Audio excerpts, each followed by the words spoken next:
Whitechapel released their 8th album, Kin, and wow. I don't know what I expected from this album, but it wasn't this. No. And that's in like the most pleasantly surprised way that I could be. Phil Bozeman, I think, is the MVP. Like, screams and cleans. We've said it before. His ability to get through like a shit ton of words in a very short space of time and actually still sound clear. It's a skill. It's so impressive. What do you guys think? Well, I've never listened to a Whitechapel album from start to finish before. And you saw like me listening to it for the first time when I did. And from what I've heard from them before, it's been like scattered throughout. So I couldn't pinpoint it and say if it's ever happened before. But what really shocked me was just how melodic it was throughout. And like, they're known as a staple of deathcore. You listen to songs like Swords of the Law and it's just absolute assault constantly. But then hearing stuff like just the intro song, for example, I Will Find You, and it like lulls you into a false sense of security before bursting in with just that classic energy. And then, yeah, I never thought I'd say the words Whitechapel and ballad in like the same sentence. But what stood out to me is I think my favourite track on the album was History is Silent. And I think it's a really beautiful song in a heavy metal-y kind of way with it.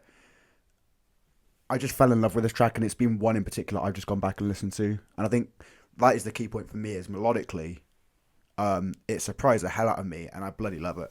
Yeah, it surprised me as well. I mean, firstly, is there a better opening line for a metal album than The Devil is Dead? Amazing.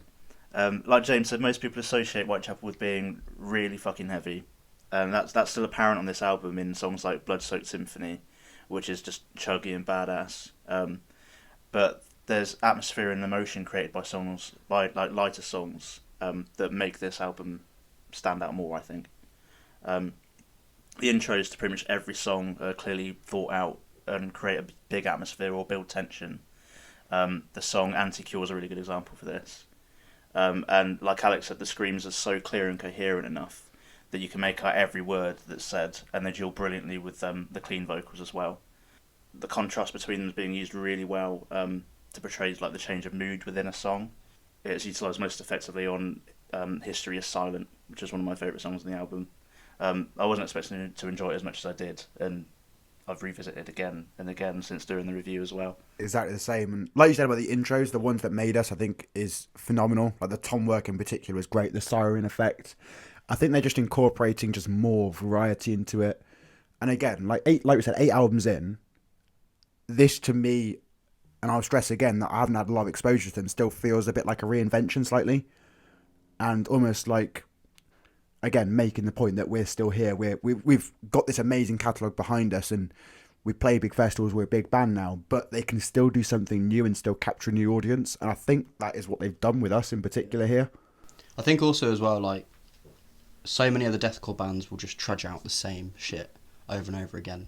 And I don't know if this is their first album with clean vocals, but for them to put themselves out like that, because it's a risk, because I can imagine that there will be fans that maybe feel alienated by this album because of the cleans, but for us it was like a sit-up, like jolt moment for the first time, that watching you 100%. Listen to it for the first time. Yeah. And yeah, like Dan said, the way that he goes between the screams and the cleans just helps to convey the different emotions throughout. I was surprised at how like personal this felt. Yeah. And how you hear like sort of a romantic and like a sense of love, but also like a really sinister undertone at the same time. Emotion. I think that's like on display most. Just in the Blood-Soaked Symphony, just the line "Come back to me." The delivery of it is like, do I trust you or do I not trust you? Like, it sounds like he's appealing to like a loved one, but also that he's like the devil. So like a battle in it in itself. So I was just blown away, and yeah, going back to it so many times as well. Yeah, and this will be one that I'll 100% be revisiting. And then I think not too long ago they were meant to play Oxford, and I was not interested. If they then come back and they're playing, I now have interest. They're now like, I'd have to delve into more of the catalogue and listen to them, but just on the back of this album, my interest is definitely peaks. It's the versatility, I think, that sold me on this one.